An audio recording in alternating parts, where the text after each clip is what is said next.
ಚಿಕ್ಕದೊಂದು ಹುಣಸೆಕಾಯಿ 3 ಹುಣಸೆಕಾಯಿ ಕಿತ್ಕೊಂಡಿದ್ದೀನಿ. ಈ ದೋಸೆ ಹೆಂಚು ಬಂದು ಎರಕದ್ದು, ಇದು ನೀರು ಮುಳುಗೋ ಅಷ್ಟಿದ್ರೆ ಸಾಕು. ನನ್ನ ಎದುರುಗೇನೆ ನನ್ನ ಹೆಂಡತಿಗೆ ವಿಷಲ್ ಹೊಡಿತೈತೆ. ಒಂದೇ ಸಲಿಗೆ 3-4 ಕೆಲಸ ಮಾಡಿಬಿಡ್ತಾರೆ. ನಮ್ಮ ಹಳ್ಳಿ ಸೊಗಡಿನ ಸಪ್ ನೀರು ರೆಡಿ. ಬಿಸಿ ಬಿಸಿ ರಾಗಿ ಮುದ್ದೆ ರೆಡಿ ಆಗೈತೆ. ಬಿಸಿ ರಾಗಿ ಮುದ್ದೆ ಎಲ್ಲ ನೋಡ್ತಾ ಇದ್ರೆ ನೀರು ಬರ್ತಾ ಇದೆ. ಹಾಯ್ ಎಲ್ರಿಗೂ ಮತ್ತೊಂದು ಸಲ ಹಾಯ್. ನಿನ್ನೆ ನೋಡಿದ್ರಿ ಆರತಿ ದೇವರು ಎಲ್ಲ ಆಯಿತು ನಮ್ಮೂರಲ್ಲಿ. ಊಟ ಎಲ್ಲ ಚೆನ್ನಾಗಿ ಅಡುಗೆ ಎಲ್ಲ ಮಾಡಿಸಿದ್ರು. ಅಲ್ಲಿಂದ ಊಟ ಮಾಡಿಕೊಂಡು ಸಂಜೆ ಮನೆಗೆ ಬಂದ್ವಿ. ಮತ್ತು ರಾತ್ರಿ ಏನೋ ದೇವ್ರದ್ದು ಉತ್ಸವ ಇತ್ತಂತೆ. ಅಂದರೆ ಮೆರವಣಿಗೆ ದೇವರು, ಆಂಜನೇಯ ಸ್ವಾಮಿ ಇದೆಯಲ್ಲ ಅದ್ರದ್ದು ಮೆರವಣಿಗೆ ದೇವರು. ಆ ದೇವ್ರನ್ನೆಲ್ಲ ಹೊತ್ಕೊಂಡು ಊರ ಮುಂದೆ ಎಲ್ಲ ಕುಣಿಸ್ತಾರೆ. ಉತ್ಸವ ಅಂದರೆ ರಾತ್ರಿ ಕುಣಿಸಿದ್ರು.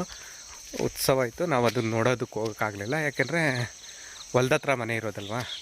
ರಾತ್ರಿ ಇಲ್ಲೇ ಇರಬೇಕು, ಮನೆ ಹತ್ರ ಇಲ್ಲೆಲ್ಲ ಬಿಟ್ಟು ಹೋಗೋದಕ್ಕಾಗಲ್ಲ. ಹಾಗಾಗಿ ನಾವು ಹೋಗಿರಲಿಲ್ಲ.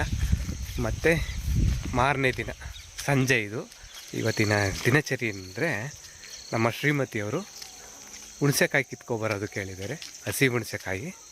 ಅದಕ್ಕೆ ಹುಣಸೆಕಾಯಿ ಕಿತ್ಕೊಂಡು ಬರೋಣ ಅಂತ ಹೋಗ್ತಾಯಿದ್ದೀನಿ. ಇಲ್ಲಿ ನಮ್ಮ ಹೊಲ, ಇದು ನಮ್ಮ ಕರೆಂಟ್ ರೂಮು, ಹಳೇದು ಕರೆಂಟ್ ರೂಮ್. ಹಳೆಯ ಕಾಲದಲ್ಲೆಲ್ಲ ಅದರಲ್ಲಿ ಏನು ಪ್ಯಾನಲ್ ಬೋರ್ಡು, ಫೀಸ್ಗಳು ಅವು ಇವು ಏನೇನೋ ಇಡ್ತಾಯಿದ್ರು. ಇದು ನಮ್ಮ ಚಿಕ್ಕಪ್ಪ ಅವರ ಹೊಲ. ಅಲ್ಲಿಗೆ ಬಂದೆ. ಇಲ್ಲಿ ಹುಣಸೆ ಗಿಡ ಐತೆ. ಹುಣಸೆಕಾಯಿ ಬೇಕು ಅಂದರೆ ಇಲ್ಲಿ ಕಿತ್ಕೊಂಡು ಹೋಗ್ಬೇಕಲ್ವ, ಅದಕ್ಕೆ ಬಂದಿದ್ದೀನಿ. ಇಷ್ಟೊಂದು ಹುಣಸೆಕಾಯಿ ಬಿಟ್ಟೈತೆ ನೋಡ್ರಿ. ನನಗೆ ಇಷ್ಟೊಂದು ಹುಣಸೆಕಾಯಿ ಬೇಡ, 1-2 ಹುಣಸೆಕಾಯಿ ಆದರೆ ಸಾಕು, ಚೆನ್ನಾಗಿರೋದು. ಆ ಕಡೆ ಎಲ್ಲ ಅಷ್ಟು ಬಿಟ್ಟಿಲ್ಲ, ಈ ಕೊನೆಯಲ್ಲೆಲ್ಲ ಇದೊಂದೇ ಕೊನೆಯಲ್ಲೇ ಬಿಟ್ಟಿರೋದು ಜಾಸ್ತಿ. ನೋಡ್ರಿ, 2 ಹೇಳಿದ್ರು ಅವರು. ನಾನು ಇರಲಿ ಅಂತ ಇನ್ನೊಂದು ಚಿಕ್ಕದೊಂದು ಹುಣಸೆಕಾಯಿ 3 ಹುಣಸೆಕಾಯಿ ಕಿತ್ಕೊಂಡಿದ್ದೀನಿ. ಹುಣಸೆಕಾಯಿ ತಗೊಂಡೋಗಿ ಕೊಡಬೇಕು. ಈ ಹುಣಸೆಕಾಯಲ್ಲಿ ಏನು ಮಾಡ್ತಾರಪ್ಪ, ಏನು ಹುಣಸೆಕಾಯಿ ಅಂತ ಅನ್ಕೋತಿದ್ದೀರ ಕೆಲವ್ರಿಗೆ ಗೊತ್ತಿರುತ್ತೆ ಈ ಹುಣಸೆಕಾಯಲ್ಲಿ ಏನು ಮಾಡ್ತಾರೆ ಅಂತ. ಇನ್ನು ಕೆಲವ್ರಿಗೆ ಏನು ಇರಬಹುದು ಅಂತ ಅನಿಸ್ತಿರುತ್ತೆ. ಮುಂದೆ ಬ್ಲಾಗಲ್ಲಿ ನೋಡಿ ನೀವೇ ಗೊತ್ತಾಗುತ್ತೆ ಏನಕ್ಕೆ ಅಂತ ಈ ಹುಣಸೆಕಾಯಿ. ಸಂಜೆ ಆಗೈತೆ. ನಮ್ಮ ಶ್ರೀಮತಿಯವರು ಅವರೆಕಾಳು ಸುಲ್ದಿಟ್ಕೊಂಡವ್ರೆ. ಹುಣಸೆಕಾಯಿ ತರಿಸಿದ್ರು ನೋಡಿ.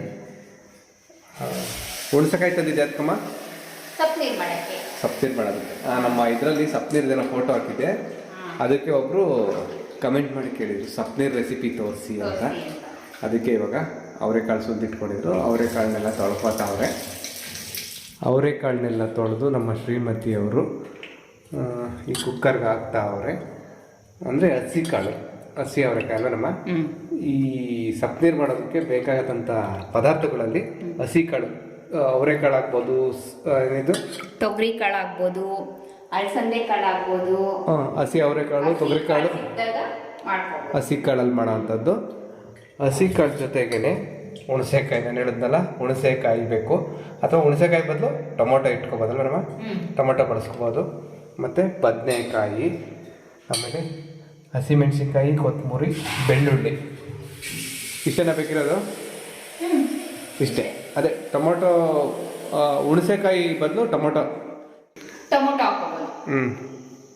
ಅಂದರೆ ಹಸಿ ಹುಣಸೆಕಾಯಿ ಸಿಗಲ್ಲ ಇವಾಗ ಸೀಸನ್ನು ಹಸಿ ಹುಣಸೆಕಾಯಿ ಸಿಗ್ತೈತೆ. ಹಸಿ ಹುಣಸೆಕಾಯಿ ಸಿಕ್ಕಿಲ್ಲ ಅಂದರೆ ಆ ಟೈಮಲ್ಲಿ ಟೊಮೊಟೊ ಹಾಕ್ಬೋದು. ಮತ್ತು ಇದು ಏನಿದು ಬದನೆಕಾಯಿನ ಸೀಳಿ ಈ ಥರ ಕಟ್ ಮಾಡಿ ನೋಡಿ ಹಾಕಬೇಕು.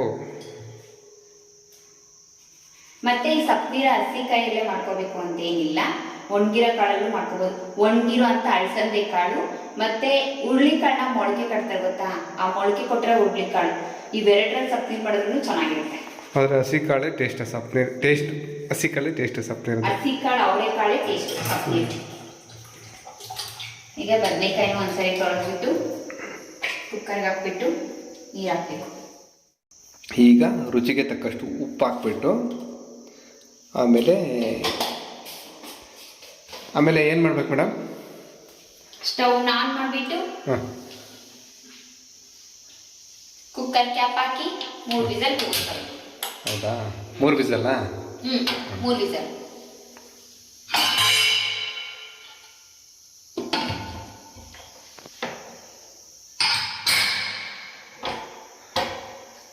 ಈಗ ಕುಕ್ಕರ್ ಕೂಗೋ ಅಷ್ಟರಲ್ಲಿ ಹಸಿಮೆಣಸಿಕಾಯಿನ ಉದ್ಕೋಬೇಕು, ಬೆಳ್ಳುಳ್ಳಿ ಸಿಪ್ಪೆ ತೆಕ್ಕೊಂಡು ಜಜ್ಕೋಬೇಕು, ಹಾಗೆ ಹುಣಸೆಕಾಯಿನ ಬೇಯಿಸ್ಕೋಬೇಕು. ನೋಡ್ರಿ ನಮ್ಮ ಶ್ರೀಮತಿಯವರು ಏನದು ಹಸಿಮೆಣಸಿಕಾಯಿ ಉರಿಯೋದಕ್ಕೆ ದೋಸೆ ಹೆಂಚು ತಗೊಂಡಿದ್ದಾರೆ. ಈ ದೋಸೆ ಹೆಂಚು ಬಂದು ಎರ್ಕದ್ದು ನಾವು ನಮ್ಮ ಅಮ್ಮನ ಕಾಲದಲ್ಲಿ ಬಳಸ್ತಾ ಇದ್ದಿದ್ದು. ಮತ್ತು ಮನೇಲಿ ಹಳೇ ಏನಿದು ಬಾಂಡ್ಲಿಗಳೆಲ್ಲ ಏನಾಗಿದ್ವು ಹಳೆಯವಾಗಿದ್ವೆಲ್ಲ, ಸ್ವಲ್ಪ ಮಸಿ ಹಳೆಯದು, ಅದಕ್ಕೆ ಅವೆಲ್ಲ ಬಾಂಡ್ಲಿ ಮಸಿ ಹಳೆವು ಅಂತಲ್ಲ, ಬಾಂಡ್ಲಿ ಎಲ್ಲ ಹಾಳಾಗ್ಬಿಟ್ಟವೆ. ಅದಕ್ಕೆ ಹೊಸ ಬಾಂಡ್ಲಿ ತಗೊಂಡಿಲ್ಲ, ಇನ್ನು ತಗೋಬೇಕು. ಫ್ರೆಶ್ ಕೊತ್ತಂಬರಿ ಸೊಪ್ಪು, ಹೆಣ್ಮಕ್ಳಿಗೆ 2 ಕೈ ಇದ್ದರೂ 4 ಕೆಲಸ ಮಾಡ್ತಾವೆ ಒಂದೇ ಸಲ ಬೇಕಾದ್ರೆ. ಆ ಕಡೆ ಬೇಯಕ್ಕಿಟ್ಟವ್ರೆ, ಈ ಕಡೆ ಊರ್ಕೋತಾವ್ರೆ ಹಸಿಮೆಣ್ಸಿಕಾಯಿನ, ಇನ್ನೊಂದು ಕಡೆ ಬೆಳ್ಳುಳ್ಳಿ ಸಿಪ್ಪೆ ಸುಲ್ಕತ್ತವ್ರೆ. ಹಸಿಮೆಣ್ಸಿನ್ಕಾಯಿನ ಹುರ್ಕೊಂಡಿದ್ದಾಯ್ತು. ಆಮೇಲೆ ಕೊತ್ತಂಬರಿ ಸೊಪ್ಪನ್ನು ಸೋಸಿ ಇಟ್ಕೊಂಡಿದ್ದೀನಿ. ಅದಾಗಲೇ ಮಾಡಿದ್ರು ಸಿಪ್ಪೆ ಸುಲಿಟ್ಕೊಂಡಿದ್ದೀನಿ. ನೋಡಿ ಬೆಳ್ಳುಳ್ಳಿ ಸಿಪ್ಪೆ ಸುಲಿಟ್ಕೊಂಡವ್ರೆ, ಆದರೆ ಜಜ್ಬೇಕಲ್ವ ಅದನ್ನ. ಇವಾಗಲೇ ಜಜ್ಜಿದ್ರೆ ಅದ್ರ ಘಮ ಹೋಗುತ್ತೆ. ಸಪ್ನೀರ್ ಕಿವುಚ್ತೀವಲ್ಲ, ಅವಾಗ ಜಜ್ಬಿಟ್ಟು ಹಾಕಿ ಕೊತ್ತಂಬರಿ ಸೊಪ್ಪನ್ನೆಲ್ಲ ಚೆನ್ನಾಗಿ ಕಿವುಚಿದ್ರೆ ಚೆನ್ನಾಗಿರ್ತದೆ. ಹುಣಸೆಕಾಯಲ್ಲಿ ಧೂಳಿರುತ್ತೆ, ಅದಕ್ಕೆ ತೊಳ್ಕೊತೀನಿ ಒಂದ್ಸಲ. ತೊಳಿಬೇಕಾ? ಹುಣಸೆಕಾಯಿನ ಚೆನ್ನಾಗಿ ತೊಳ್ಕೊಂಡಿದ್ದೀವಿ. ಇದು ನೀರು ಮುಳುಗೋ ಅಷ್ಟಿದ್ರೆ ಸಾಕು. ಈಗ ಇದನ್ನ ಬೇಯಕ್ಕಿಡ್ಬೇಕು. ಎಷ್ಟೊಂದು 5 ನಿಮಿಷಕ್ಕೆಲ್ಲ ಬೇಯ್ತೈತಾ? ನೀರು ಚೆನ್ನಾಗಿ ಕಾದ್ರೆ ಸಾಕು, ಬೆಂದ್ಬಿಡುತ್ತೆ. ನೀರು ಕುದೀತಾ ಇರ್ತಲ್ಲ ಅಷ್ಟಕ್ಕೆಲ್ಲ ಬೆಂದ್ಬಿಡುತ್ತೆ. ನೀನು 2 ಹುಣಸೆಕಾಯಿ ಕಿತ್ಕೊಬರಕ್ಕೆ ಹೇಳಿದೆ, ನಾನು 3 ಹುಣಸೆಕಾಯಿ ಕಿತ್ಕೊಬಂದೆ. ಆದ್ರೆ ನೀವು ಬೇಯಿಸ್ತಿರೋದು ಒಂದೇ ಹುಣಸೆಕಾಯಿ ಸಾಕಲ್ವಾ ಒಂದು ಟೈಮ್ಗೆ? ಸಾಕಾಗುತ್ತೆ ಅಷ್ಟೇ. ಹುಳಿಗೆ ಇದು ಬೇರೆ ಏನಾದ್ರು ಬಸ್ಸಾರು ಆ ಥರ ಮಾಡಿದ್ರೆ ಹಾಕೋಬೋದು, ಇಲ್ಲ ಚಿತ್ರಾನ್ನ ಮಾಡಿದ್ರೆ ಹಾಕ್ಬೋದು. ಹುಣಸೆಕಾಯಿ ಚಿತ್ರಾನ್ನ ಮಾಡ್ಬೋದು, ಇಲ್ಲ ಬಸ್ಸಾರು ಮಾಡ್ಬೋದು. ನಾಳೆ ಹೀರೆಕಾಯಿ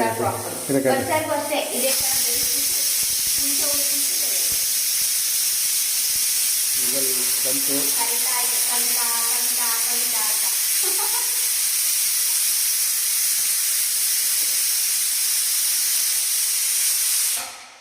ನಮ್ಮ ಮನೆ ಕುಕ್ಕರ್ಗೆ ಎಷ್ಟು ಧೈರ್ಯ! ನನ್ನ ಎದುರುಗೇನೆ ನನ್ನ ಹೆಂಡತಿಗೆ ವಿಷಲ್ ಹೊಡಿತೈತೆ. ಏನಾದರೂ ಬಸ್ಸಾರ್ಗೂ ಹುಣಸೆಕಾಯಿ ಹಾಕಿ ಮಾಡ್ಬೋದು ಅಂದೆ ಅಲ್ವಾ? ಇನ್ಮೇಲೆ ಟೊಮೊಟೊ ಏನು ತರೋದಿಲ್ಲ ನಾನು. ಟೊಮೊಟೊ ರೇಟ್ ಜಾಸ್ತಿ ಆಯ್ತು, 40 ರೂಪಾಯಿ 50 ರೂಪಾಯಿ ಆಗೈತೆ. ಹುಣಸೆಕಾಯಿ ಫ್ರೀಯಾಗಿ ಸಿಗುತ್ತೆ ಹೆಂಗೂ ಹುಣಸೆ ಗಿಡದಲ್ಲಿ. ಇನ್ಮೇಲೆ ಹುಣಸೆಕಾಯಿ ಕಿತ್ಕೊಬತ್ತೀನಿ, ಟೊಮೊಟೊ ತರೋದಿಲ್ಲ. ಹುಣಸೆಕಾಯಿ ಹಾಕಿನೇ ಬಸ್ಸಾರ್ಗೂ ಎಲ್ಲ ಹುಣಸೆಕಾಯೇ ಬಳಸು, ಸಾಂಬಾರಿಗೆಲ್ಲ. ತಿಂಡಿಗೆ ಮಾತ್ರ ಟೊಮೊಟೊ ತಗೋಬರಲ್ಲ, ಆಯಿತಾ?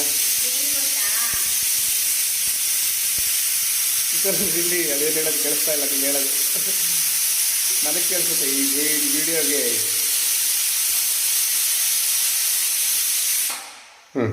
ಏನ್ ಗೊತ್ತಾ, ಹುಣಸೆಕಾಯಿ ಚಿತ್ರಾನ್ನ ಮಾಡಕ್ಕೆ, ಸಪ್ನೀರ್ ಮಾಡಕ್ಕೆ, ಬಸ್ಸಾರು ಮಾಡಕ್ಕೆ ತುಂಬಾ ರುಚಿಯಾಗಿರುತ್ತೆ.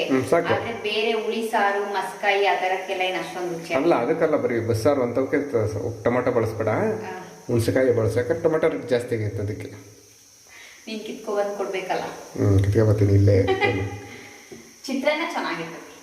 ಮುಂಚೆ ಅಂದರೆ ಹೊಲ್ದಕ್ಕೆ ಹೋಗ್ಬೇಕು, ಕಿತ್ಕೊಬರ್ಬೇಕು ಅಂತ ಇತ್ತು. ಇವಾಗ ಹೊಲ್ದಾಗೆ ಇದೀವಲ್ಲ, ಅಲ್ಲ ಮನೇಲಿ ಇದೀವಿ, ಮನೆ ಇರೋದು ಹೊಲದಲ್ಲಿ. ಅದಕ್ಕೆ ಅಲ್ವಾ ಬೇಗ ಹೋಗಿ ಕಿತ್ಕೊಂಡ್ಬಂದಿದ್ದು. 3 ವಿಸಲ್ ಆಯ್ತು. ಆಮೇಲೆ ಈ ಹುಣಸೆಕಾಯಿ ಎಷ್ಟು ಬೇಯಿಸ್ಬೇಕು ಅಂದರೆ ನೋಡಿರಿ, ಹಿಂಗೆ ಓಪನ್ ಆಗುತ್ತೆ. ಓಪನ್ ಆದಮೇಲೆ ಹೋಗಿ ಬೇಯಿಸ್ಕೊಂಡ್ರೆ ಜಾಸ್ತಿ ಹುಳ ಬಿಟ್ಕೊಬಿಡುತ್ತೆ ಒಂಚೂರು, ಅಲ್ವನಮ್ಮ? ಅದು ಬೆಂದರೆ ಮೇಲ್ಗಡೆ ಸಿಪ್ಪೆ ಒಂಚೂರು ಸೀಳ್ಬಿಡುತ್ತೆ, ಬಿರುಕು ಏನಾಗ್ತದೆ, ಆವಾಗ ತೆಗೆದಿಕ್ಕೊಬಿಡ್ಬೇಕು. ಬಿಸಿ ಇರ್ತೈತೆ ತೆಗೆದಿಕ್ಕೋಬೇಕು. ಎಲ್ಲ ಒಂದು ತಟ್ಟೆಗೆ ಕಿವಿಚ್ಕೊಳಕ್ಕೆಲ್ಲ ತೆಗೆದಿಕ್ಕತ್ತಾರೆ, ರೆಡಿ ಮಾಡ್ಕೊತಾರೆ. ಕುಕ್ಕರು ಏರೋಗುತ್ತೆ. ಬದನೆಕಾಯಿ ಬೆಂದೈತೆ. ಹುಣಸೆಕಾಯಿ ಇಲ್ಲ ಅಂದ್ರೆ ಟೊಮೊಟೊ ಹಣ್ಣು ಇದ್ರ ಜೊತೆ ಹಾಕ್ಬೇಕು. ಬದನೆಕಾಯಿ ಜೊತೆ ಟೊಮೊಟೊನು ಬೇಯ್ತೈತಲ್ಲ.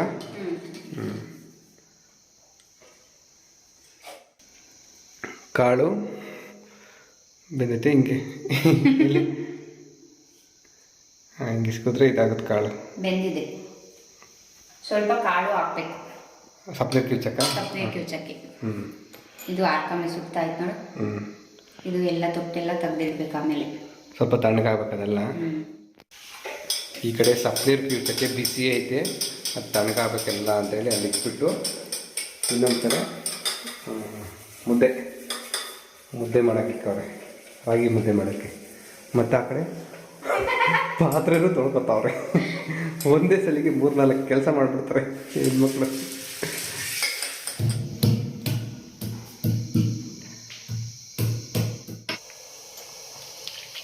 ತಣ್ಣಗಾದ್ಮೇಲೆ ಕಿವುಚ್ತಾವ್ರೆ, ಅದು ಕೈಯಲ್ಲೇ ಕಿವುಚ್ಬೇಕು ಅಲ್ವಾ? ಕೈಯಲ್ಲಿ ಕಿವುಚಿದ್ರೇನೆ ಚಂದ. ಆ ರುಚಿ ಬರೋದು ಕೈಯಲ್ಲಿ ಕಿವುಚಿದ್ರೇನೆ. ಆ ಕಡೆ ಮುದ್ದೆಗೆ ತಣ್ಣಗಾಗೋವರೆಗೂ ಏನು ಬಿಡಬೇಕು ಅಂತಿನ, ಸ್ವಲ್ಪ ಉಗುರು ಬೆಚ್ಚಿದೆ. ಹೌದಾ? ಈ ಕಡೆ ಮುದ್ದೆಗೆ ಕುದೆ ಒಯ್ದವ್ರೆ, ಹಿಟ್ಟಿನ ಕಟ್ಟಿಗೆ ಅಂತಾರೆ, ಮುದ್ದೆ ಕೋಲು ಅಂತಾರೆ ಅದನ್ನ ಇಟ್ಟು. ಇನ್ನೊಂದು ಕಡೆ ಸಪ್ನೀರು ಕಿವುಚ್ತಾವ್ರೆ. ಅದಕ್ಕೇನು ಕಾಳು, 1-2 ಕಾಳು ಹಾಕ್ಕೊಂಡು ಕಿವುಚ್ಬೇಕಲ್ಲ, ಚೆನ್ನಾಗಿರ್ತೈತೆ ಸಪ್ನೀರು. ಆ ಘಮ ಏನೋ ಫ್ಲೇವರು ಇದೇನೋ ಇರ್ತೈತೆ ಬರ್ತೈತೆ. ಬೇಯಿಸಿರೋ ಹುಣಸೆ ಹಣ್ಣು ಮೇಲ್ಗಡೆ ಸಿಪ್ಪೆ ತಕ್ಕೋಬೇಕು. ಹಿಂಗೆ ಚೆನ್ನಾಗಿ ಬೆಂದಿರುತ್ತೆ ಸಿಪ್ಪೆಲ್ಲ, ಹಂಗೆ ಬಿಟ್ಕೊಬಿಡ್ತೈತೆ. ಅದೇನು ಬಿಡಿಸೋದೇ ಬೇಕಲ್ಲ, ಸುಮ್ಮನೆ ಒಂದ್ಸಲ ಹಿಂಗಂದ್ರೆ ಸಾಕು. ಒಂದು 3 ತೊಳೆವಷ್ಟು ತೊಗೋತೀನಿ ಅಷ್ಟೇ. ಅಷ್ಟೇನಾ? ಅದರಲ್ಲೂ ಒಂದರಲ್ಲೂ ಅರ್ಧ ಅಷ್ಟೇ, ಹುಳಿ ಜಾಸ್ತಿ ಆಗ್ಬಿಡ್ತೈತೆ ಅಂತನಾ? ಅದನ್ನು ತಗೊಂಡು ಕಿವುಚ್ಕೋಬೇಕು. ಆ ಬೀಜದ್ದು ಹುಳಿ ಅಂಶ ಎಲ್ಲ ತಗೊಂಡಾದ್ಮೇಲೆ ತೆಗೆದಿಕ್ಬಿಡ್ಬೇಕಾ? ಬೀಜ ತೆಗೆದಿಕ್ಕದು.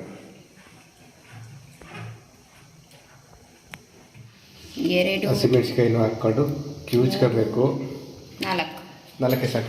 ನಾವು ಆಮೇಲೆ ಕಿವುಚ್ಕೊತೀವಿ. ಮೊಮ್ಮಗಳಿಗೆ ಸಾಕು ನಾನು. ಅಂದರೆ ಅದು ಅವ್ರಿಗೆ ಖಾರ ಎಷ್ಟು ತಿಂತಾರೋ ಅಷ್ಟು ಕಿವುಚ್ಕೋಬೋದು. ಖಾರ ಅವ್ರ ಖಾರಕ್ಕೆ ಅನುಗುಣವಾಗಿ ಅಂತಾರಲ್ಲ ಹಂಗೆ. ಕೆಲವರು ಖಾರ ತಿನ್ನಲ್ಲ ಅಂಥವ್ರು ಕಡಿಮೆ, ಕೆಲವರು ಖಾರ ತಿಂತಾರೆ ಅಂಥವ್ರು ಜಾಸ್ತಿ ಕಿವುಚ್ಕೋತಾರೆ. ಅದೇ ಸುರ ನಂಗೆ ಖಾರ ಐತೆ ಅಂತಾರಲ್ಲ, ಹಂಗಿರ್ಬೇಕು ಸಪ್ನೀರು ತಿನ್ನಕ್ಕೆ. ತಿನ್ಬೇಕಾರೆ ಅಂತ ಅಂತಿರ್ತಾರಲ್ಲ, ಅದು ಅದನ್ನ ಏನಂತಾರೆ ಸುರ್ಗುಡಂಗೈತೆ ಸಾರು, ಸುರ್ಗುಡ್ಕೊಂಡು ಉಂಗ್ತೀಯಾ?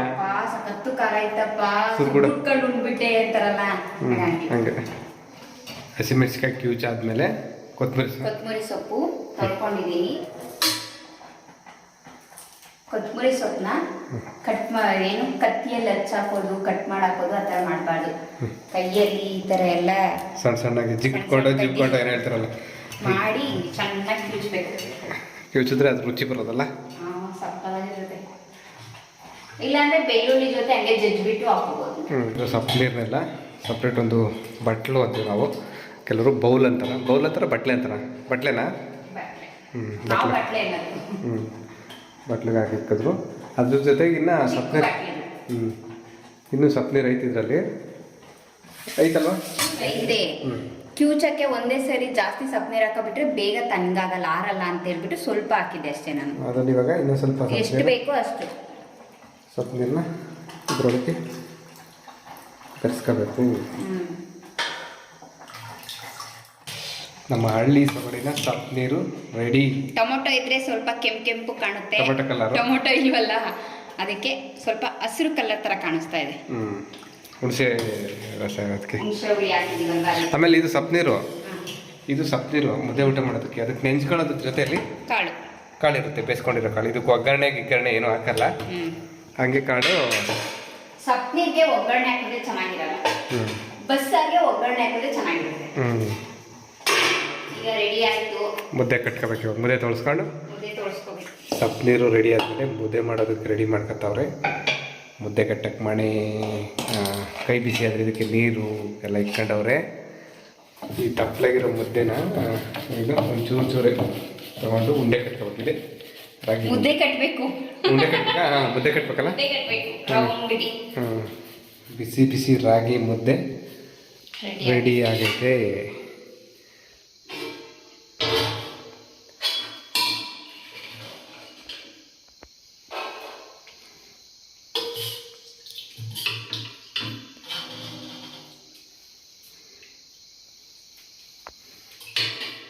ಆಮೇಲೆ ಸಪ್ನೀರು ಬಿಸಿ ರಾಗಿ ಮುದ್ದೆ ಎಲ್ಲ ನೋಡ್ತಾಯಿದ್ರೆ ನೀರು ಬರ್ತಾ ಇದೆ. ಹಿಟ್ಟಿನ ತಪ್ಪಲೆ ನೆನಾಕ್ತಾವ್ರೆ. ನೋಡ್ರಿ ಹಿಟ್ಟಿನ ತಪ್ಪಲೆ ನೆನಾಕ್ತವ್ರೆ ಅಂದರೆ ಮುದ್ದೆ ಎಲ್ಲ ಆದಮೇಲೆ ಏನು ಮುದ್ದೆ ಮಾಡ್ಬೇಕಮ್ಮ? ತಪ್ಪಲೆಕ್ಕೆ ನೀರು ಒಯ್ದು ನೆನಾಕೋದು. ಯಾಕಂದ್ರೆ ಒಂದೇ ಸರಿ ಅದು ಕ್ಲೀನ್ ಮಾಡಕ್ಕೆ ತೊಳೆಯಕ್ಕೆ ಬರಲ್ಲ. ಅದಕ್ಕೆ ನೀರಲ್ಲಿ ನೆಂದ್ಕೊಂಡ್ರೆ ಚೆನ್ನಾಗಿ ನೀರಲ್ಲಿ ಒಂದು 4 ರಿಂದ 5 ಗಂಟೆ ಚೆನ್ನಾಗಿ ನೆನ್ಕೊಂಡ್ರೆ ನಮಗೆ ತೊಳೆಯಕ್ಕೆ ಈಸಿ ಆಗುತ್ತೆ. ಇದು ಮುದ್ದೆದೆಲ್ಲ ಹೋಗುತ್ತೆ ಅದಕ್ಕೆ. ಅಲ್ಲ ಹಂಗೆ ಬಿಟ್ರೆ ಒಣಕತೈತೆ, ಮತ್ತೆ ಪಾತ್ರೆ ತೊಳೆ ಅಷ್ಟೊತ್ತಿಗೆ ಒಣಕೊಂಡಿರ್ತೈತೆ, ಅದಕ್ಕೆ ಪಾತ್ರೆ ತೊಳೆಯಕ್ಕೆ ಕಷ್ಟ ಆಗ್ತದೆ. ಅದಕ್ಕೆ ಅದ್ರ ತುಂಬ ನೀರು ಒಯ್ದಿಟ್ಟು ಅದು ಬೇಗ ನೀಟಾಗಿ ತೊಳಿಬೋದು. ಅದಕ್ಕೆ ನಮ್ಮ ಕಡೆ ಎಲ್ಲ ಕಡೆ ನಿಮಗೆ ಮಾಡ್ತಾರೆ ಅನ್ಸುತ್ತಲ್ಲ, ಎಲ್ಲ ಕಡೆ ಇಲ್ಲ, ನಾನು ಹಿಂಗೆ ಮಾಡ್ತಾ ಇರೋದು. ಹಿಟ್ಟಿನ ತಪ್ಪಲೆ ನೆನಾಕದು ಅಂತಾರೆ, ನಮ್ಮ ಕಡೆ ಮುದ್ದೆನ ಇಟ್ಟು ಅಂತಾರೆ. ಇದು ತುಂಬ ನೀರು ಇಟ್ಬಿಟ್ಟು ನೆನಾಕ್ಬೇಕು. ನಿಮ್ಮೆಲ್ರಿಗೂ ಏನು ಹೇಳಬೇಕು ಗೊತ್ತಾಗ್ತಿಲ್ಲ. ತುಂಬ ಚೆನ್ನಾಗಿ ಸಪೋರ್ಟ್ ಮಾಡ್ತಿದ್ದೀರಾ, ಒಳ್ಳೊಳ್ಳೆ ರೀತಿಯಲ್ಲಿ ಕಮೆಂಟ್ ಮಾಡ್ತೀರಾ, ಖುಷಿ ಆಗುತ್ತೆ ಅದನ್ನೆಲ್ಲ ನೋಡಿದಾಗ. ನಿನಗೆ ಖುಷಿ? ನನಗಂತೂ ತುಂಬಾ ಖುಷಿ ಆಗ್ತಾ ಇದೆ. ತುಂಬ ಖುಷಿ ಆಗುತ್ತೆ ನಿಮ್ಮ ಸಪೋರ್ಟು, ನಿಮ್ಮ ಸಹಕಾರ, ಪ್ರೀತಿ, ವಿಶ್ವಾಸ ಎಲ್ಲ ಹೀಗೆ ಇರಲಿ ಅಂತ ಕೇಳ್ತೀವಿ. ನಿಮ್ಮ ಪ್ರೀತಿ, ಆಶೀರ್ವಾದ, ಪ್ರೋತ್ಸಾಹ ಎಲ್ಲ ಇದೇ ಥರ ಇರಲಿ. ನಾವು ಸಾಧ್ಯ ಆದಷ್ಟು ಇನ್ನು ಮುಂದೆ ಡೈಲಿ ಬ್ಲಾಗ್ಸ್ ಮಾಡೋದಕ್ಕೆ ಪ್ರಯತ್ನ ಪಡ್ತೀವಿ. ಇಷ್ಟು ಹೇಳ್ತಾ ಮತ್ತು ನಮಗೆ ತುಂಬ ಚೆನ್ನಾಗಿ ಸಪೋರ್ಟ್ ಮಾಡ್ತೀವಿ ನಿಮ್ಮೆಲ್ರಿಗೂ ನಮ್ಮ ಕಡೆಯಿಂದ ತುಂಬ ಹೃದಯದ ಧನ್ಯವಾದ ತಿಳಿಸ್ತಾ ಇವತ್ತಿನ ಬ್ಲಾಗ್ನ ಮುಗಿಸ್ತಾ ಇದ್ದೀವಿ. ಮತ್ತೊಂದು ಬ್ಲಾಗಲ್ಲಿ ಮತ್ತೆ ಸಿಗ್ತೀವಿ. ಯಾರಾದರೂ ಹೊಸದಾಗಿ ನಮ್ಮ ಯೂಟ್ಯೂಬ್ ಚಾನಲ್ನ ನೋಡ್ತಾ ಇದ್ರೆ ಸಬ್ಸ್ಕ್ರೈಬ್ ಮಾಡ್ಕೊಳ್ಳಿ.